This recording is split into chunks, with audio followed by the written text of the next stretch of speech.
Continuamos con el estudio del Evangelio de Juan y ya este sería nuestro quinto estudio para terminar con el capítulo número 1.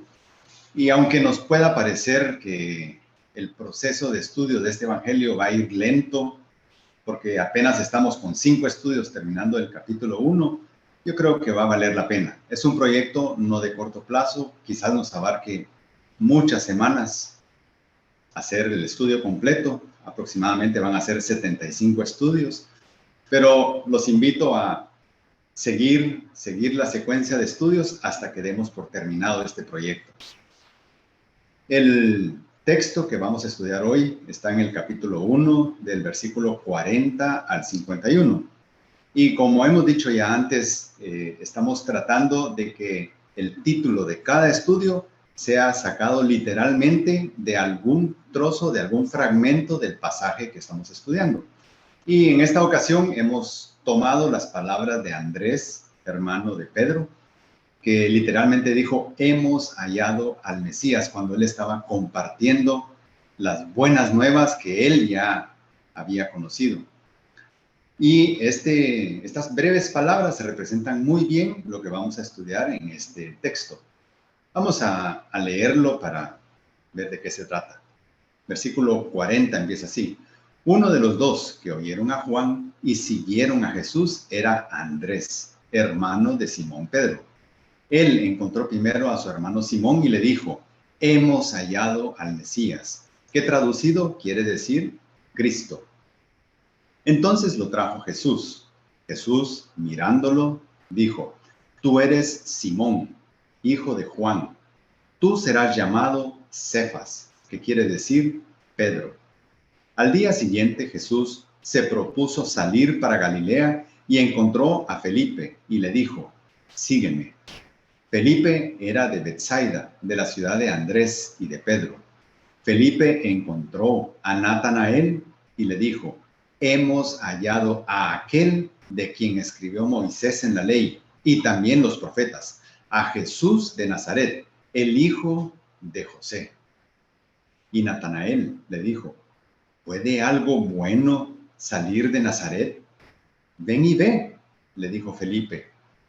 Jesús vio venir a Natanael y dijo de él, ahí tienen a un verdadero israelita en quien no hay engaño. Natanael le preguntó, ¿cómo es que me conoces? Jesús le respondió, antes de que Felipe te llamara, cuando estabas debajo de la higuera, te vi. Rabí, tú eres el Hijo de Dios, tú eres el Rey de Israel, respondió Natanael. Jesús le contestó, porque te dije que te vi debajo de la higuera, ¿crees? Cosas mayores que estas verás. También le dijo, en verdad les digo que verán el cielo abierto y a los ángeles de Dios subiendo y bajando sobre el Hijo del Hombre. Este es un texto importante porque nos va a mostrar mucho de la actitud y de la proactividad que tenían estos primeros discípulos de Jesús. Aún sin un llamado formal a hacer un evangelismo, ellos ya estaban con la gran necesidad de compartir lo poco que iban sabiendo acerca del Mesías. Y antes de empezar con la introducción, yo quiero que oremos un momento para poner este estudio en manos del Señor. Señor, te damos gracias porque tú permites, Señor, que tengamos herramientas para poder estudiar tu palabra, porque tenemos libertad para ir directamente a ella sin intermediarios.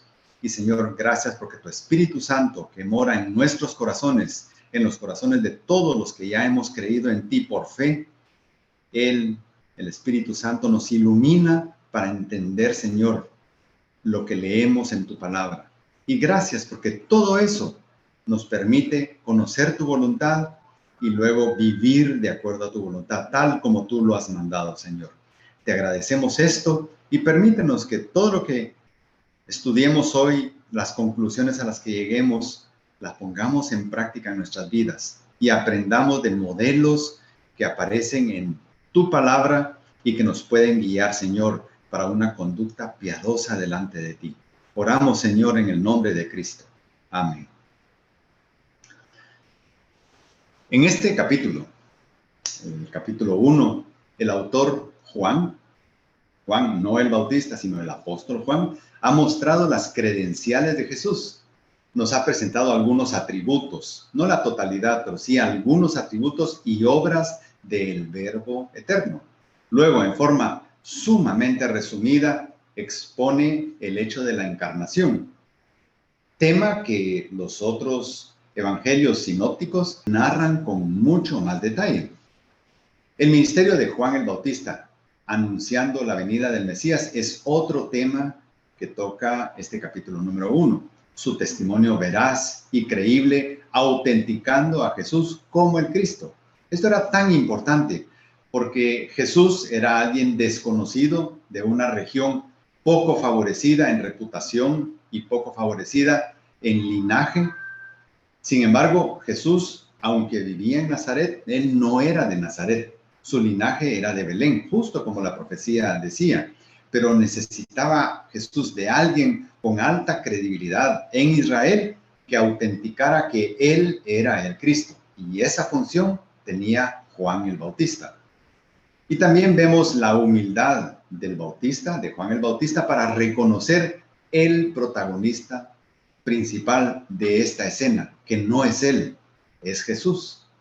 Juan, el autor, incluye detalles que solo un testigo presencial podría dar. Esto y muchos otros elementos son los que nos permiten llegar a la conclusión clara, junto con muchos otros autores, de que Juan es el autor directo del Evangelio. Detalles como el interés proactivo de él y de Andrés por conocer a Jesús también son evidencia. Y ahora veremos cómo sucedió el llamado de los primeros discípulos. Discípulos, todos, que pertenecían a un mismo círculo de relación. Y esto es muy interesante. Los primeros discípulos se conocían bien entre ellos. Dice el versículo 40, uno de los dos que oyeron a Juan y siguieron a Jesús era Andrés, hermano de Simón Pedro. Tenemos que recordar lo que había pasado justo antes. Jesús se había presentado a Juan el Bautista. Juan había señalado a Jesús como el Cordero de Dios. Dos discípulos que estaban ahí escucharon esto, se levantaron y siguieron a Jesús. Y lo siguieron hasta el lugar donde él vivía. Y muy probablemente pasaron allí toda la tarde y noche platicando y entendiendo lo que Jesús les estaba diciendo de primera mano. Pero algo que impresiona mucho es que estos dos no se quedaron ahí. Ellos eran proactivos, eran intencionales y actuaban. Así que con las palabras de Juan el Bautista diciendo, este es el Cordero de Dios, a ellos no les bastó. Ellos querían conocer al Cordero de Dios y qué verdad les podría enseñar. Fueron ellos dos los primeros en entender que Jesús efectivamente era el Cristo. Y dice aquí aclarando que Andrés era uno de esos dos.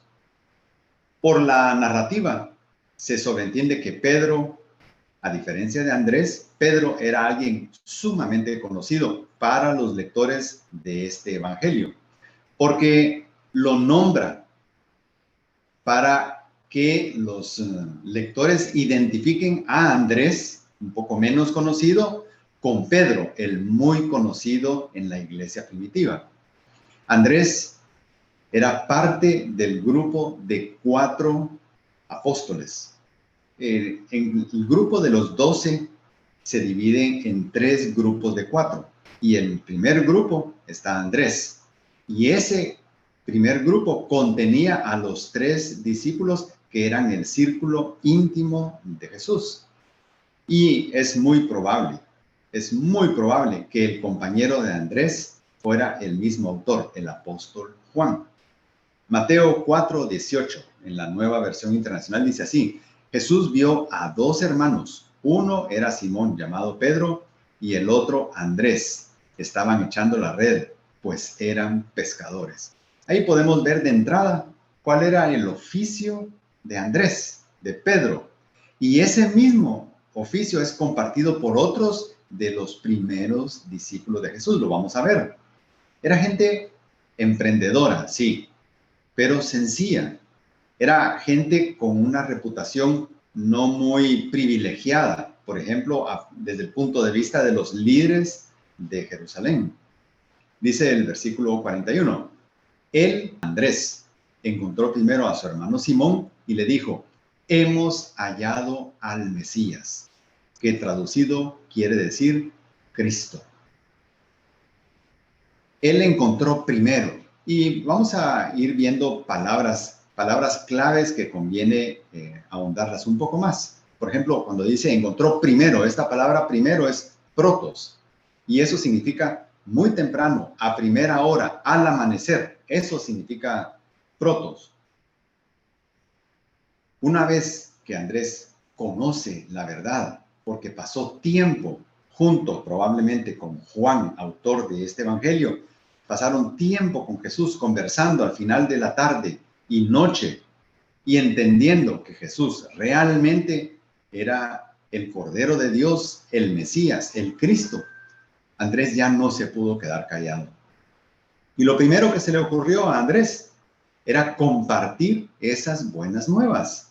Y no busca a alguien desconocido, alguien lejano o alguien fuera de su círculo. No, busca dentro de su círculo de relación el más cercano a él. ¿Y quién era? Su propio hermano, Simón. Simón. Y le dice, hemos hallado al Mesías. Hemos hallado. Increíblemente, las profecías se habían cumplido en un lugar muy discreto, en la región de Galilea, en Nazaret. En esa región poco importante, según el liderazgo religioso de la época, en esa región poco importante estaba sucediendo el evento más esperado por Israel por siglos, la venida del Mesías. El Mesías, el Cristo, estaba allí, cerca de ellos. Y eso ya lo sabía Andrés, ya lo sabía Juan. Y por eso Andrés no podía quedarse callado. Todos ellos compartían profesión y eran vecinos de Betsaida en Galilea. Hemos hallado al Mesías. Andrés escuchó de boca de su maestro que Jesús era el Cordero de Dios. Pero cuando Andrés comparte la noticia con Pedro, llama a Jesús el Mesías. ¿Por qué? Porque sí era el Cordero de Dios, pero decir de Jesús que era el Mesías ya implica una comprensión adicional de Andrés, producto de su conversación con Jesús. ¿Cuál era el imaginario que compartían todos en Israel acerca del Mesías? Pues que vendría en esplendor, majestuoso, poderoso, victorioso y soberano. Ese era el imaginario. Por eso, ver a el Mesías prometido iniciar su ministerio en una región apartada, como la región de Galilea, no era, según el imaginario de liderazgo en Israel, no era posible.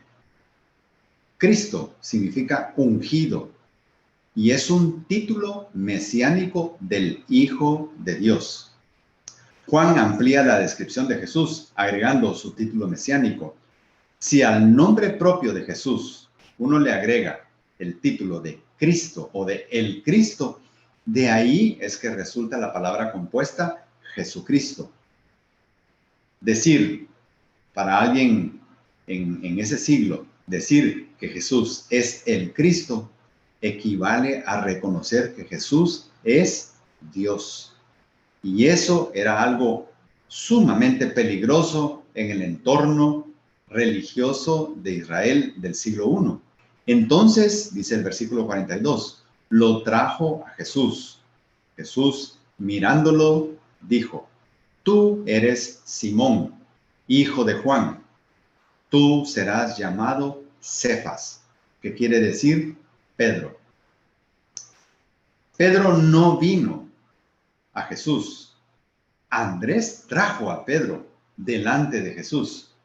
Todo eso nos indica proactividad, no solo para compartir las novedades que acababa de conocer Andrés, sino la proactividad de tomar a su hermano y llevarlo frente al Mesías. No necesariamente porque Pedro ya creyera en Jesús como el Mesías.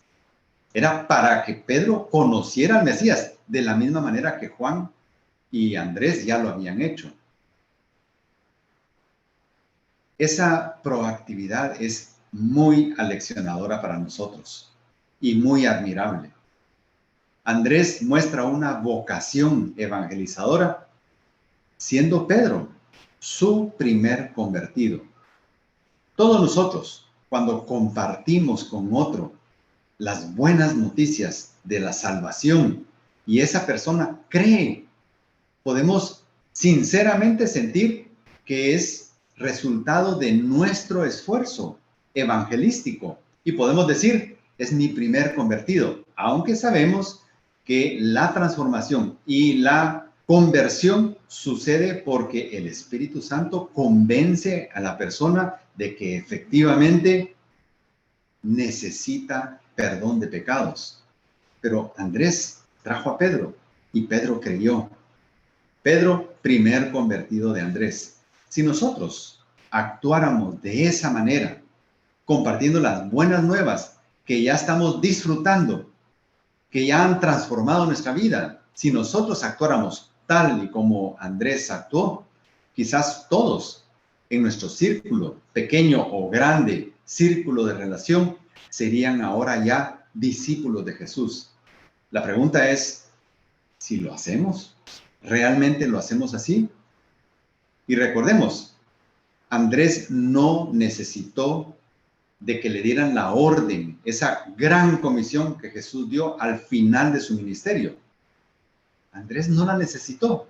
Significa, la vocación evangelizadora no requiere de una orden para despertar.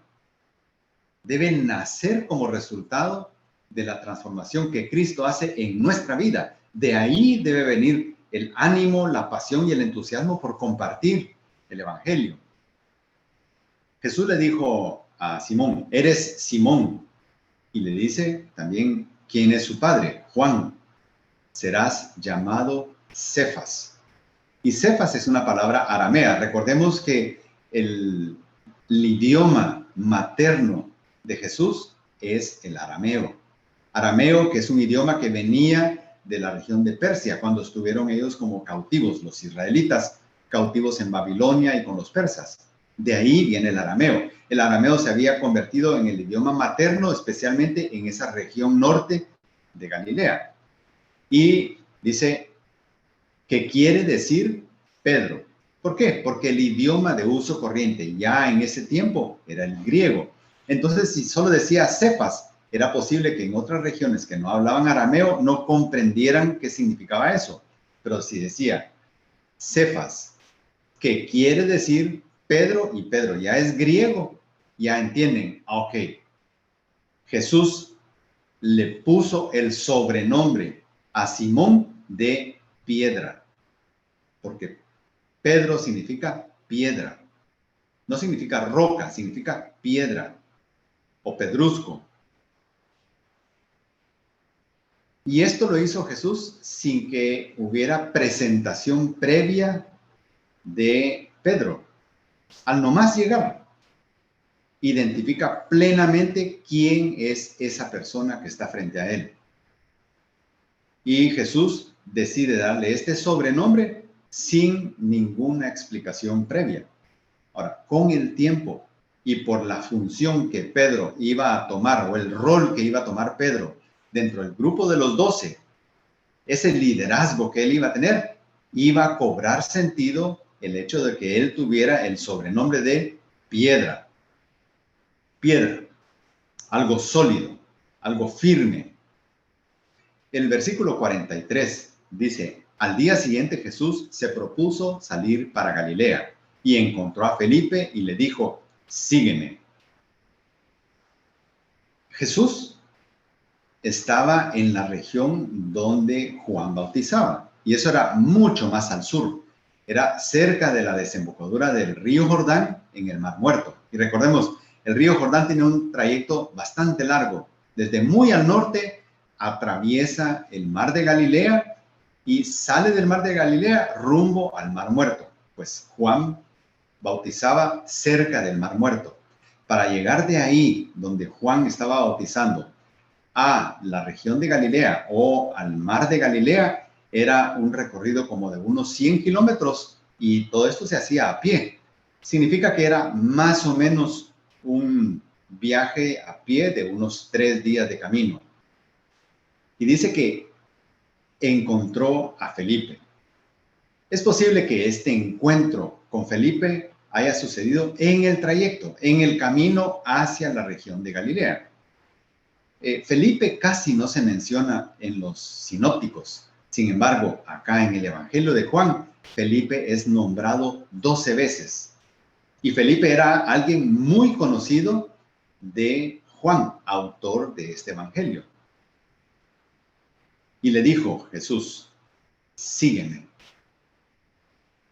Seguramente podemos ver la escena. Felipe encontrándose con Jesús, viendo que alrededor de Jesús está Pedro, Andrés y Juan, que ya estaban siguiendo a Jesús y a la vez eran personas que él ya conocía. Felipe conocía a Pedro, a Andrés, a Juan, a Jacobo, hermano de Juan. Los conocía, eran de la misma región. Pero las palabras de Jesús son muy simples. Sígueme. Y esta palabra sígueme resume un punto clave de todo aquel que quiere hacerse discípulo de Jesús. No hay forma de ser discípulos de Jesús sin seguirlo a Él. No podemos ser discípulos sin seguir a Cristo, sin seguir lo que Él enseñó. Algo muy similar a esto que sucedió con Felipe, sucedió con Mateo también, en la mesa de los tributos, recaudando impuestos a favor de Herodes, porque esa era la función de Mateo. Jesús le dice, sígueme, y lo siguió. Eso lo encontramos en Marcos 2:14. Dice, al pasar vio a Leví y le dijo, sígueme. Y levantándose, dejó todo. Dejó el dinero, dejó la mesa, dejó los registros contables que llevaba, dejó todo y lo siguió. Era contundente ese llamado de Jesús, sígueme.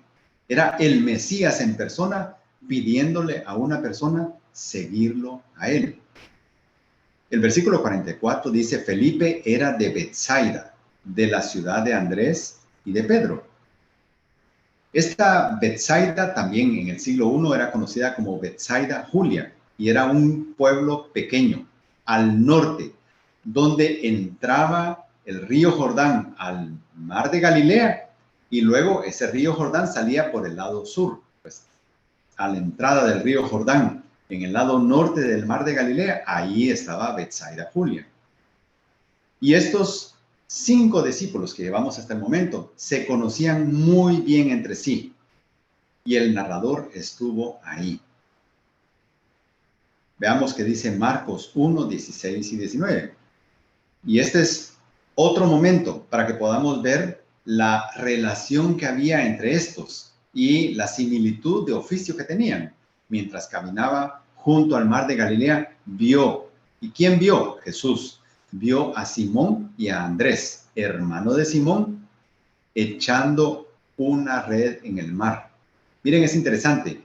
Aquí se vuelve a recalcar que Andrés era hermano de Simón. Muy probablemente Andrés no era muy conocido dentro de la iglesia del siglo I. O su labor había sido muy centralizada y muy de perfil bajo. Para volver a decir, y a Andrés, hermano de Simón. ¿Y qué estaban haciendo? Echando redes de pesca en el mar, porque eran pescadores. Yendo un poco más adelante, Jesús vio a Jacobo, el hijo de Zebedeo, y a su hermano Juan, los cuales también estaban en la barca, remendando las redes. Ellos, junto con su papá, tenían una empresa de pesca. pero también eran del mismo círculo de relación que Andrés y Pedro. Eran pescadores a las orillas del mar de Galilea, al norte de Israel. En Mateo 19:27 dice, entonces Pedro le respondió, mira, nosotros, y él está hablando Pedro de todos los discípulos, nosotros hemos dejado todo y te hemos seguido. ¿Qué pues recibiremos? Ellos reconocían que al llamado de Jesús, ellos habían dicho sí. Y Jesús, aunque no es el tema hoy, Jesús les refiere todo lo que les esperará a ellos. Gran bendición. Versículo 45. Felipe, que ahora ya conocía a Jesús y ya estaba siguiendo a Jesús, ya había creído en Jesús como el Mesías, se encontró a Natanael y le dijo, hemos hallado. Y él no se queda solo con decir el Mesías o el Cordero de Dios. Un poco más versado, Felipe dice, hemos hallado a aquel de quien escribió Moisés en la ley. Ahí se refieren al profeta. Y ese profeta era una persona sumamente relevante, que incluso Juan el Bautista negó que él fuera ese profeta del que escribió Moisés en la ley. Y dice, y también los profetas hemos encontrado a Jesús de Nazaret, el hijo de José. Miremos primero, el nombre Natanael no aparece en las listas de los evangelios sinópticos. No aparece en lo absoluto. Y uno podría pensar, entonces hay una contradicción. No, no, no. Lo que sucede es que Natanael es un nombre propio. Y lo que sí aparece en los sinópticos, que también corresponde a Natanael, es Bartolomé. Podemos encontrar en las 3 listas de sinópticos Bartolomé. Pero Bartolomé lo que significa es una palabra compuesta. Bartolomai significa de la familia de o que pertenece a la familia de Ptolomai o es hijo de Ptolomai. Eso significa Bartolomé. Entonces, todo se aclara. Natanael, Bartolomé. Natanael, hijo de Ptolomai. Así es como aparece. Hay otros casos donde se usa este tipo de palabra compuesta. Por ejemplo, cuando se habla de Simón, se dice Bar Jonás, hijo de Jonás o hijo de Juan. Cuando se habla del ciego, se dice el ciego Bartimeo, pero Bartimeo no es en sí mismo un nombre. Bartimeo es una palabra compuesta que dice el ciego hijo de Timeo, Bartimeo, o el mago Bar Jesús. Es un mago hijo de una persona que se llamaba Jesús, el mago Bar Jesús. No son nombres propios, son nombres de familia. Y le dijo, hemos hallado. Felipe demuestra un gran entusiasmo con lo que está diciendo y una gran emoción, porque ahora ya él es discípulo de Jesús. Y recordemos, no fue Felipe el que encontró a Jesús, fue Jesús el que encontró a Felipe. Sin embargo, la versión que él le presenta a Natanael es hemos. Él ya se incluye, él ya es parte, él se siente parte de ese cuerpo cercano a Jesús. Y lo importante es que todos reconocieron a Jesús como el Mesías. Todos habían escuchado a Juan el Bautista anunciando su venida, porque Juan predicaba en esas regiones también. Y todos, si no la mayoría, todos eran discípulos de las enseñanzas de Juan el Bautista. Hemos encontrado, hemos hallado a aquel de quien escribió Moisés. ¿Y cuándo escribió Moisés esto? A veces no tenemos la perspectiva del tiempo. Pero esto que escribió Moisés y que se estaba cumpliendo en ese momento en la región de Galilea, había sido escrito por Moisés en los campos de Moab 1406 años antes de Cristo. 1406 años. ¿Qué escribió en Deuteronomio 18, 15 y 18? Un profeta de en medio de ti, de tus hermanos como yo, te levantará el Señor tu Dios, a él oirán. Un profeta como tú levantaré de entre tus hermanos, de entre sus hermanos, y pondré mis palabras en su boca, y él les hablará todo lo que yo le mande. Dios está anticipando por boca de Moisés la venida de ese profeta. Ese profeta que cuando le hicieron el interrogatorio a Juan el Bautista le preguntaron, ¿eres tú el profeta? De este profeta hablaban. ¿Eres tú el profeta? Y él dijo, no lo soy. ¿Eres tú el Cristo? No soy el Cristo. De este profeta está hablando Felipe. Y también los profetas, le dice Felipe a Natanael, los profetas hablaron de él. Y tomemos de las muchas profecías mesiánicas, tomemos una, por ejemplo, escrita por Daniel en Babilonia en el año 539 antes de Cristo. Dice Daniel 9:25, has de saber y entender que desde la salida de la orden para restaurar y reconstruir a Jerusalén hasta el Mesías príncipe habrá 7 semanas y 62 semanas exactas. Eso se estaba cumpliendo en la persona de Jesús. Jesús, el Mesías príncipe, profetizado por Daniel, 539 años antes de Cristo. Miren, yo quiero que veamos acá algo importante. Cuando los líderes de Israel llaman a la gente de Galilea,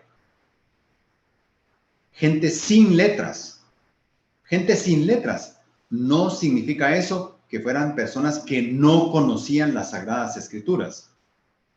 Eran personas que habían leído la palabra de Dios. El Antiguo Testamento, que era la palabra de Dios disponible para ellos, la habían leído, habían sido instruidos. Si bien no tenían un título académico, por lo tanto eran sin letras, eso no significara que no conocían la palabra de Dios. Eso es un llamado también para nosotros. A cualquier creyente que ya ha entendido que Cristo es su Señor y Salvador, ¿cuál es el mandato que tiene? Leer la Biblia. Leer, escudriñar, conocer, estudiar la Biblia para comprender con la ayuda del Espíritu Santo. ¿Y para qué? Para vivir vidas piadosas, vidas santas, vidas íntegras conforme al corazón de Dios. Ese es nuestro llamado. No podemos decir, es que yo no tengo un título universitario, no he estudiado en un seminario, por lo tanto yo no puedo leer la Biblia porque no sea que me confunda. Eso no es correcto. Nos lo enseñan acá estos discípulos, pescadores, gente sencilla, gente sin letras, pero versados en la palabra de Dios. Versados, conocedores de la palabra de Dios. Continúa, hemos encontrado a Jesús de Nazaret. Jesús es una palabra latina que en su versión hebrea sería Josué o Yeshua. Esa es la palabra Jesús en hebreo y significa Yahvé o Jehová es Salvador. Y el nombre Jesús o Josué por sí solo no permiten identificar de quién habla. ¿Por qué? Porque había muchas personas en Israel que se llamaban Josué o se llamaban Jesús, muchísimas. Entonces cuando yo digo es Jesús, si hay muchísimas personas que llevan ese nombre, no es una identificación exacta. Pero cuando ya le agrega el pueblo de donde viene o donde reside Jesús, eso ya cierra el círculo, ¿verdad? A pocas personas o a menos personas, ¿verdad? Cuando menciona Jesús de Nazaret, pero cuando todavía eso le agrega, ¿hijo de quién es? Y solo veamos aquí un detalle. Este pueblo de Nazaret era la capital de la región de Galilea. Y la ciudad o la aldea o el pueblo de Nazaret se encontraba a mitad de distancia entre el mar Mediterráneo y el mar de Galilea, que es un lago. Más o menos a 30 kilómetros de ambos, del mar Mediterráneo o del mar de Galilea, a mitad de distancia. ahí se encontraba. Pero mucho del ministerio Jesús lo desarrolla alrededor o en derredor del mar de Galilea. Y finalmente dice, a Jesús, el hijo de José. Miren, yo trato de imaginar como una escena más entre dos amigos. Es como decir, como que Felipe estuviera compartiendo con Natanael y le dijera, mira, hemos hallado a quien de quien escribió Moisés y de quien escribieron los profetas. A Jesús, hombre, Jesús el de Nazaret. Jesús el de Nazaret. Sí, Jesús el hijo de José. Ah, el hijo de José. Es como que esa escena estuviera muy cotidiana, muy coloquial, estuviera sucediendo en ese momento. Esto último permite suponer que José sí era alguien conocido de Natanael. Quizás no tenía una relación, pero sí era alguien muy conocido. Y José tenía un oficio muy útil en esa época. Era constructor. Muchas versiones dicen carpintero, pero realmente la palabra nos lleva a una persona que construye. Puede ser con madera, puede ser con piedra, pero levantaba construcciones. Y cuando ya se refiere a Jesús como, a José como papá de Jesús, esto también tenemos que aclarar, eso no contradice. Era el padre civil, padre legal de Jesús. Pero los otros evangelios aclaran, y este mismo evangelio de Juan aclara que el Verbo eterno se hizo carne. Y la narrativa de los otros evangelios es muy clara. José no participó físicamente en el nacimiento de Jesús, pero sí era su padre legal. El versículo 46 dice, y Natanael le dijo, ¿puede algo bueno salir de Nazaret? Ven y ve, le dijo Felipe. Y esta respuesta de Natanael es una respuesta con cierto sesgo, porque eso es lo que enseñaban los líderes religiosos. De esa región al norte, de ahí no sale nada bueno. Lo bueno viene del sur, de Judá. De ahí viene lo bueno. Del norte no viene nada bueno. Porque ellos consideraban incultos, poco preparados a todos los que eran de la región de Galilea. Y aquí basta con recordar los comentarios que hicieron los que estaban en ese momento en Jerusalén, en el momento de Pentecostés, la venida del Espíritu Santo. Y cuando todos los que estaban, los 120 que estaban reunidos ahí, o como 120 que estaban reunidos ahí, empezaron a hablar en idiomas no muy conocidos en Israel. Pero como era gente que estaba ahí, procedente de todo el imperio romano, de lugares muy lejanos, y estaban escuchando a galileos hablar perfectamente el idioma que ellos entendían. Entonces el comentario es, ¿no son estos galileos? ¿Cómo pueden estar haciendo esto si es gente de Galilea? Ahí se mira un poco de un lenguaje despectivo hacia la gente de Galilea. ¿Verdad? También los líderes del Sanedrín, cuando abordan a Nicodemo, que estaba intercediendo dentro del Sanedrín, ellos dicen, mira, date cuenta. Veamos qué dice Juan 7:52. Ellos le respondieron, los miembros del Sanedrín, a Nicodemo, ¿es que tú también eres de Galilea? Es como un insulto. Investiga, tú que eres doctor, investiga y verás que ningún profeta sale de Galilea. Y esto también no era del todo cierto. Jonás, el profeta Jonás, era de Galilea. Pero ese era el discurso. De esa región al norte no sale nada bueno. Lo bueno viene del sur, de Judá. Ven y ve, le dice Felipe. Felipe no se pone a discutir con Natanael. No tiene tiempo para eso, Felipe. Y también eso nos enseña mucho. Todo lo que necesitaba Natanael no era ser vencido en un debate, como muchos apologistas, creyentes cristianos, tratan de hacer. Y está bien debatir para defender la fe, pero una persona no va a convertirse en un creyente porque sale derrotado en un debate.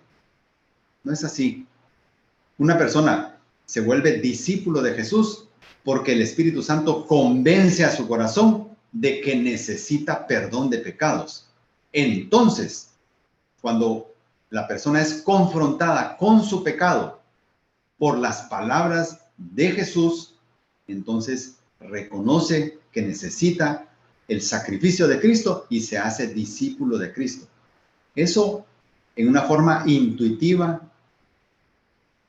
sucedió con Felipe hablándole a Natanael.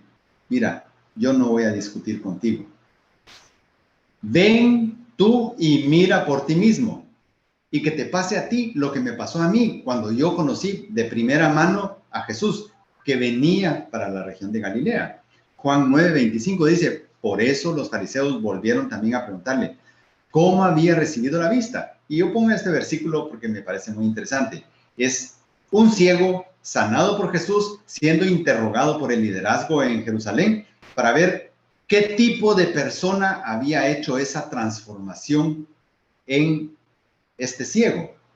Yo me imagino a Felipe, que no puede dar mayor explicación de qué es lo que ha pasado en él.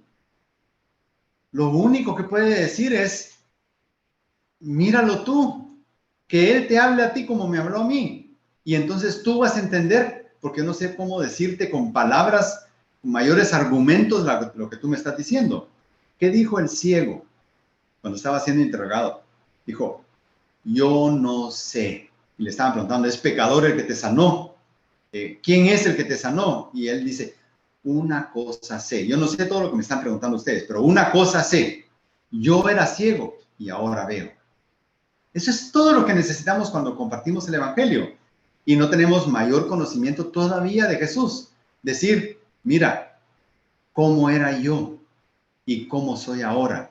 Y ese trabajo de transformación no lo hice yo, lo hizo Cristo en mí. Punto. Eso. Con eso podemos empezar una conversación y luego hacer lo que hizo Felipe, llevarlos al Maestro, llevarlos al Mesías, para que el Mesías les hable. ¿Y eso cómo sucede hoy? Llevarlos, por ejemplo, al Evangelio de Juan. Mira, ¿quieres saber más de Jesús? Yo quizás no te puedo explicar o me puedo equivocar o no, yo mismo no entiendo todavía mucho, pero leamos juntos qué dice el Evangelio de Juan y entonces que sea Jesús el que nos hable a los dos. Así los dos vamos a crecer. Esa es una forma en que hoy podría estar sucediendo lo que sucedió entre Felipe y Natanael. Vemos cuántas cosas interesantes se pueden sacar de una narrativa, porque podríamos pasar por esto simplemente como una narrativa de acontecimientos de la que no podemos aprender mayor cosa, pero no es así. De todo podemos aprender. Por eso es que vamos lentamente avanzando en el Evangelio de Juan. El versículo 47 dice, Jesús vio venir a Natanael y dijo de él, ahí tienen a un verdadero israelita en quien no hay engaño. Vemos que Natanael acepta el reto de Felipe, ven y ve, y lo acompaña a buscar dónde está Jesús, para verlo en persona. Jesús, antes de que llegue Natanael donde él está, a los que están rodeando a Jesús les dice como un testimonio, ahí viene un verdadero israelita en quien no hay engaño. Jesús decide, sin que le autorice Natanael, dar testimonio acerca de Natanael a los que están ahí cerca.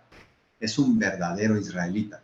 En este que viene, que no ha llegado acá, pero que se va a volver mi discípulo, no hay engaño. ¿Qué significa? Es una persona íntegra. Lo presenta como un israelita ejemplar, intachable, irreprochable, humanamente hablando. No quiere decir que jamás pecó, pero es alguien que diligentemente busca hacer la voluntad de Dios. Diligentemente, un israelita íntegro, que no se justifica y que es leal a Yahvé, el único Dios. Proverbios 3, 5 y 6 dice, confía en el Señor con todo tu corazón y no te apoyes en tu propio entendimiento.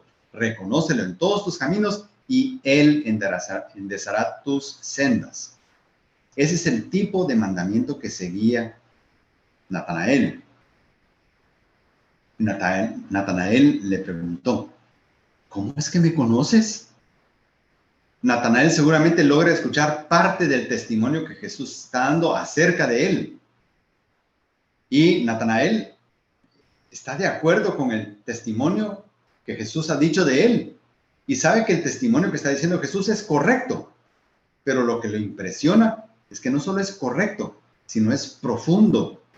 Porque para poder dar ese tipo de testimonio, debería conocer Jesús lo que hay en el corazón de Natanael.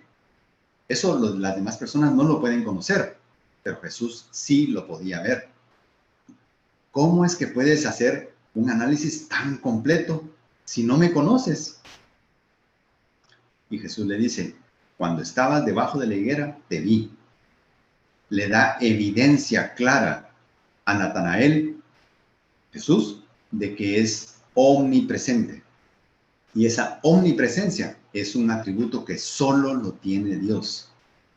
¿Quién más sino Dios podría saber que él había estado debajo de la higuera? Probablemente sin que nadie más estuviera presente. Él estaba solo debajo de una higuera. Por eso Jesús usa ese punto. Y por eso es que convence también. Si todas las personas que hubieran estado ahí cerca de Jesús hubieran visto a Natanael debajo de la higuera, Jesús no tendría ninguna razón de usar esto como una demostración de omnipresencia, porque todos lo hubieran visto. Pero seguramente estaba solo. El Salmo 139, 3 y 4 dice, tú escudriñas mi senda y mi descanso, y conoces bien todos mis caminos, aún antes de que haya palabra en mi boca. Oh Señor, tú ya la sabes toda. Ese es el tipo de omnisciencia, omnipresencia que tiene Jesús. El versículo 49, entonces ya cambia la actitud de Natanael y dice, Rabí, tú eres el Hijo de Dios, tú eres el Rey de Israel, respondió Natanael. Rabí, eso significa maestro. Y con esto, Natanael está confirmando que ahora ya era una convicción personal el entender que Jesús era verdaderamente el Hijo de Dios, verdaderamente el Mesías. Ahora, el hijo de José, esa referencia por la que él pudo identificar a Natanael, se convirtió para Natanael en su rabí, en su maestro a partir de ese momento. Y le dice, tú eres el Hijo de Dios, tú eres el Rey de Israel. Y un judío tan celoso como Natanael jamás diría esto, porque decir eso era digno de muerte y era un incumplimiento grave a la ley de Moisés, a menos que este judío celoso y fiel a Dios estuviera 100% seguro que lo que estaba diciendo era cierto. Y esos títulos que tienen el artículo él y que lo convierten por lo tanto en únicos, se aplican al Mesías, al Cristo. Y lo que dijo Natanael se parece a lo que Pedro dijo también por inspiración divina, luego que Jesús preguntó, ¿quién dicen ustedes que soy yo? Pedro le respondió, Señor, ¿a quién iremos? Tú tienes palabra de vida y nosotros hemos creído y sabemos que tú eres el Santo de Dios. Palabras de Pedro, pero en este caso, espontáneamente, Natanael, sin necesidad de una pregunta, le dice eso a Jesús. Versículo 50, Jesús le contestó, porque te dije que te vi debajo de la higuera, ¿crees? Cosas mayores que estas verás. Porque te dije que te vi, ¿crees? Esta muestra de poder era apenas un pequeño detalle de todo el poder del Verbo hecho carne, pero fue suficiente para que Natanael creyera. Ahora, hay mucha más bendición para aquel que ejercita su fe sin necesidad de ver. Y esto recuerda la respuesta que Jesús dio a Tomás, que se negaba también a creer en Juan 20, 29. Y vamos a llegar mucho más adelante a este capítulo. Acerca aquí tu dedo y mira mis manos. Extiende aquí tu mano y métela en mi costado. Y no seas incrédulo, sino creyente. Señor mío y Dios mío, le dijo Tomás. Jesús le dijo, porque me has visto, has creído. Dichosos los que no vieron y sin embargo creyeron. Y dice, cosas mayores que estas verás. Tu proceso de aprendizaje, Natanael, apenas está empezando. Muy pronto, Natanael vería el primer milagro de Jesús en las bodas de Caná. El versículo 51 y último versículo de este capítulo 1 dice, también le dijo, en verdad les digo, ya le dijo al grupo completo, que verán el cielo abierto y a los ángeles de Dios subiendo y bajando sobre el Hijo del Hombre. Y en verdad es realmente la palabra original, amén, amén. Ese doble amén se usa para introducir declaraciones muy solemnes en el Evangelio de Juan, especialmente. Amén, amén les digo, solemnemente les declaro. Y viene lo que dice, verán el cielo abierto y a los ángeles sobre el Hijo del Hombre. Y ellos iban a ser testigos de maravillas, de milagros que iban a confirmar que el reino de Dios efectivamente, como Juan el Bautista lo había anunciado, el reino de Dios se había acercado al ser humano. Dios estaba ahora en contacto físico, cercano con el ser humano. Y hay 3 eventos que hacen mucho más notorio estas palabras de Jesús: la transfiguración, la resurrección y la ascensión. Momentos donde se vio claramente la gloria de Dios en Jesús.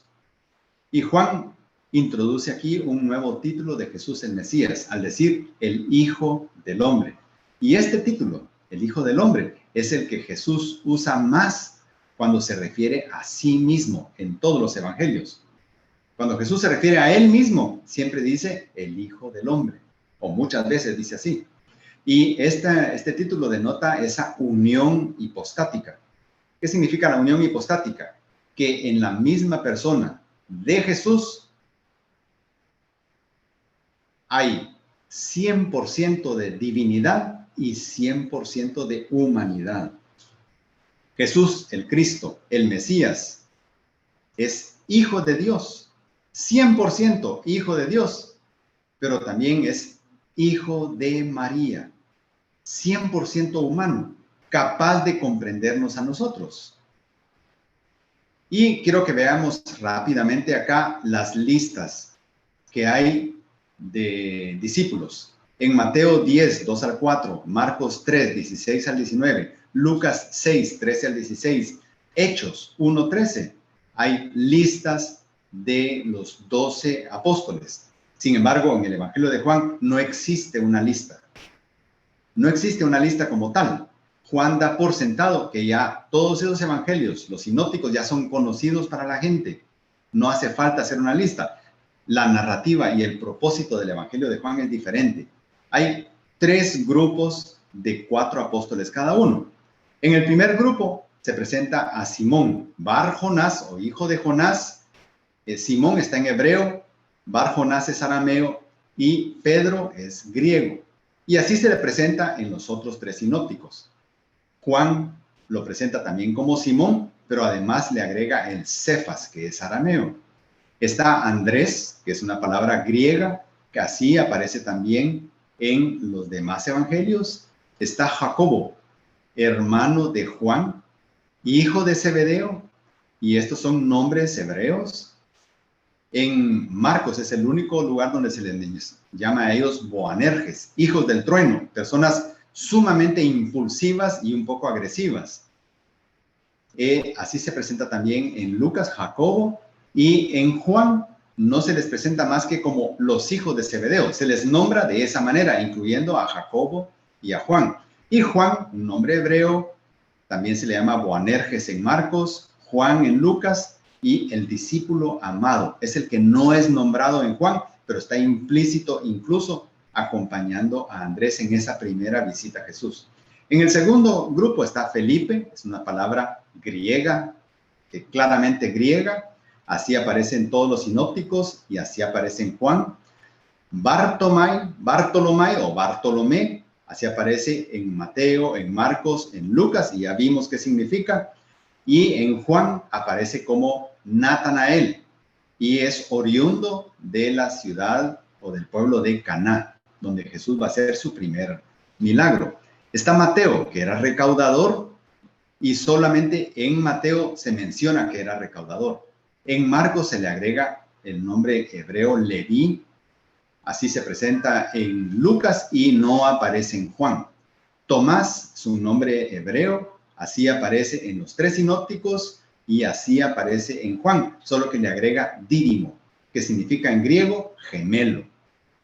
Y también Tomás en hebreo significa gemelo. Está el último grupo de 4 apóstoles. Ahí está Jacobo, hijo de Alfeo, es un nombre hebreo, así aparece en los 3 sinópticos, no aparece en Juan. Está Tadeo, que es un nombre arameo, así aparece en Marcos. Lucas le llama Judas, hermano de Jacobo, y así le llama también Juan. Está Simón Kenaná o Simón el cananista, dice algunas traducciones, pero ese Cananá significa, es una palabra aramea que significa celoso. Y también esa misma palabra, dicha en griego, se dice celote. Simón el celote es lo mismo que decir Simón Cananá en 2 idiomas diferentes. No aparece en Juan. Y finalmente está Judas el Iscariote, así aparece en los 4 evangelios. Esto es bueno tocarlo porque no lo toca Juan como listas específicas de apóstoles.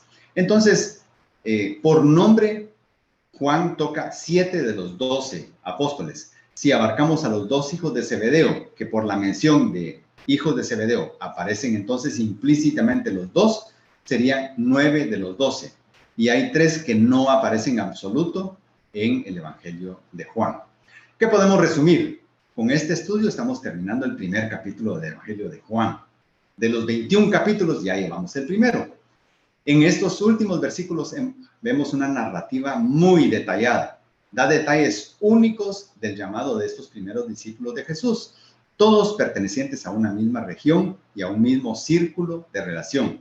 Y el contexto confirma que Juan, hijo de Zebedeo, era uno de ellos.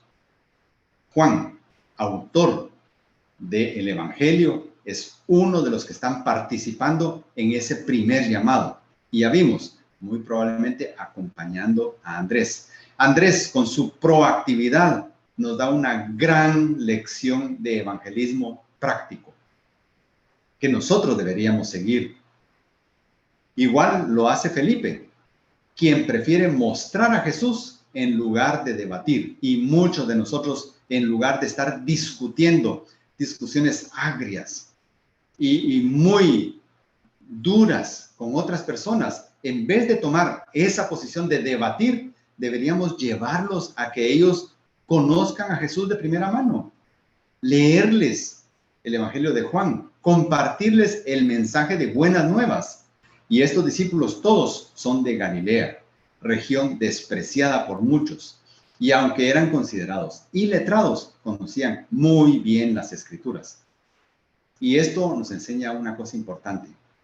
Nosotros no necesitamos de pedigrí para ser llamados por Jesús.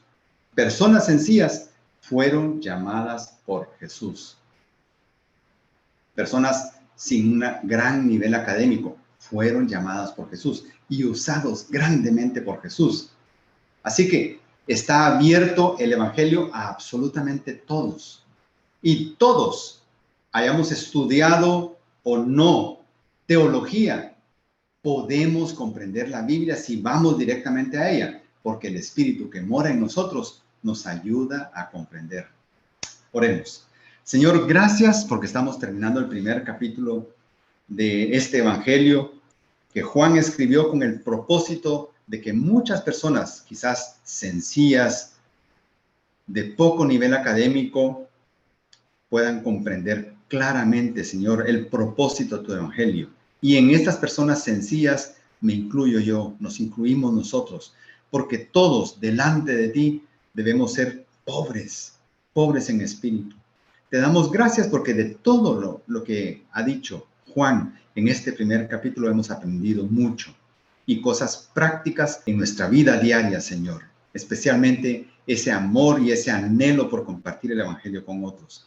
Te damos gracias, Señor, y oramos sabiendo que lo que está por venir en este estudio nos seguirá edificando grandemente. Oramos en el nombre de Cristo. Amén.